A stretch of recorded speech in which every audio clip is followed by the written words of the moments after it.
začína nám odveta zápasu storočia a takisto zápas o titul šampióna. Karlo začal tlakem a dostal Attilu na zem. A už teď je všechno jinak, než bylo. Nebo skončí tvrdé údery. No nevím.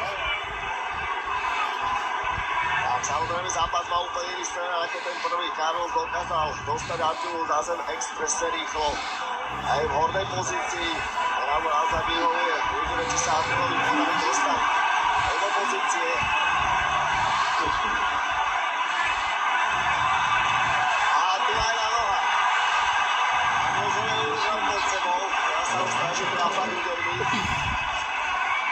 To je to, co Carlos potřebuje, dostat Attilu do otřesení, aby ho unavil, aby na něm byl, aby ho dokázal dostat na zem. Skončil na cíl.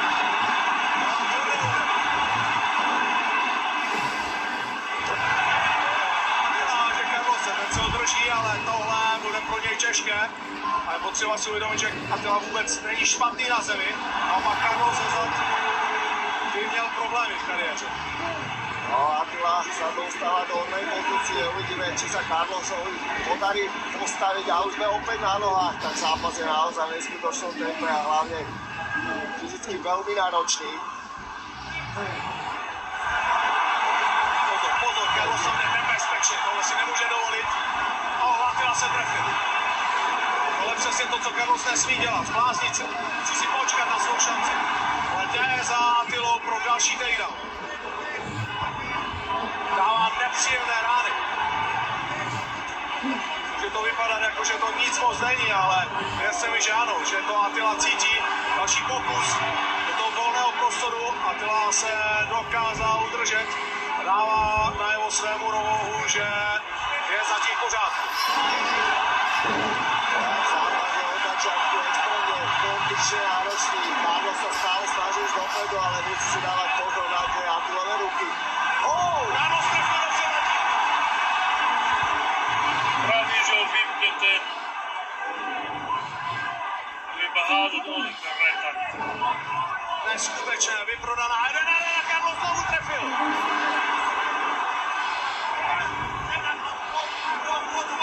Tento zápas je fyzicky extrémne náročný, obaja do toho vbehli od nejakého taktizovania.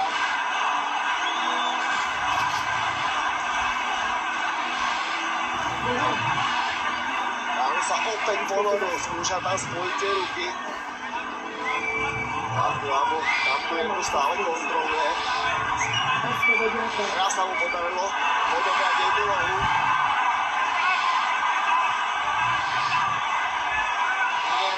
Výborná obrana to. Carlos do toho dává, myslím si, dříví ne na příští zimu, ale na všechny další zimy, které v něm jsou. Kusol loket, nebo si chystá koleno, dá místo toho krátký loket. 90 vteřin. Nebo zbyje, co to dá. Znovu si šáhá po Attilu. Musí mít ruce nahoře, Attila tam vždycky je nebezpečný. Jsou přední rukou pravou, jsou obráceného gardu. Oba dva nabírají dech. Krátký oddech v tom šíleném tempu, který předvádí. Souboj o titul šampiona, souboj o všechno. Je to povedať, že tento zápas a pripomenúť je na 5x5.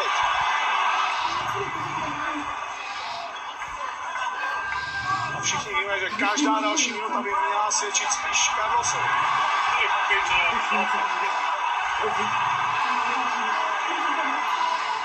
Carlos tam ide extrémne agresívne do toho stráca, snaží sa byť veľmi aktívny na tom pletivé.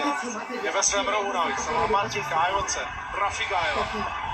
30 vteřin.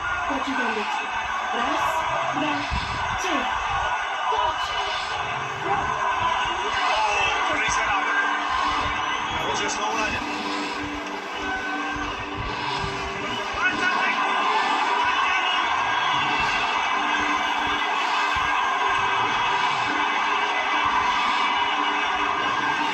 Attila ji cítil na bradě.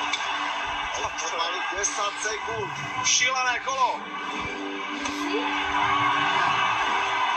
Koleno. Carlos je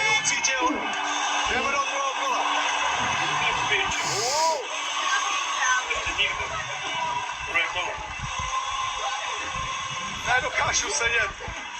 Je to neuvěřitelný zápas.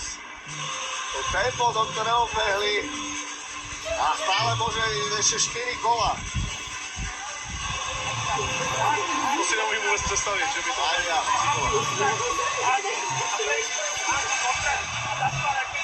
Ta atmosféra tady, to je něco neskutečného.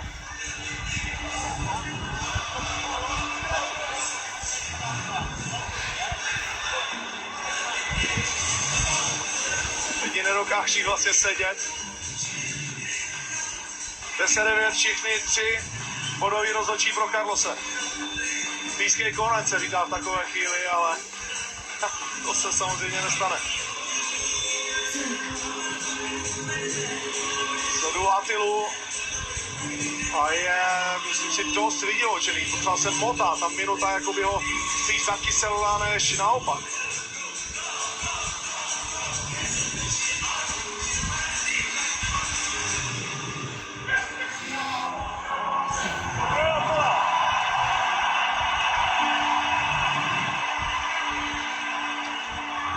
Carlos se znovu z Attilu a znovu dokázal dohnat bez nějaké větší újmy. Attila se jí dvakrát čáhnu na jeho bradu.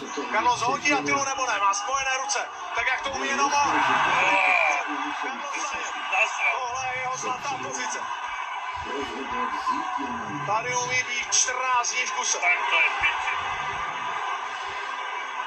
Attila zamknuté nohy, zatím nestál, teď zkouší krevetu, Carlos Halfguard je pověstný. Zkouší, tam je setup na arm triangle. Tam je setup na arm triangle. Když dostane Carlos druhou nohu na druhou stranu, tak bude velmi blízko ukončení. Tam je neuvěřitelný Carlos právě. Nemo nabíra. Carlos vítězí. Carlos utáhnul Attilu na arm triangle. To je neuvěřitelné. To je neuvěřitelné. Co se to zrovna stalo? Carlos utáhnul Attilu na arm triangle. Oh my god. Holy shit moment. Dokázal presadiť rýchly takedown, prešiel z istej pozície a natlačil Attilu na pletivo. Dal si setup na triangel a dokázal ukončiť Attilu Vega v odvete storočia.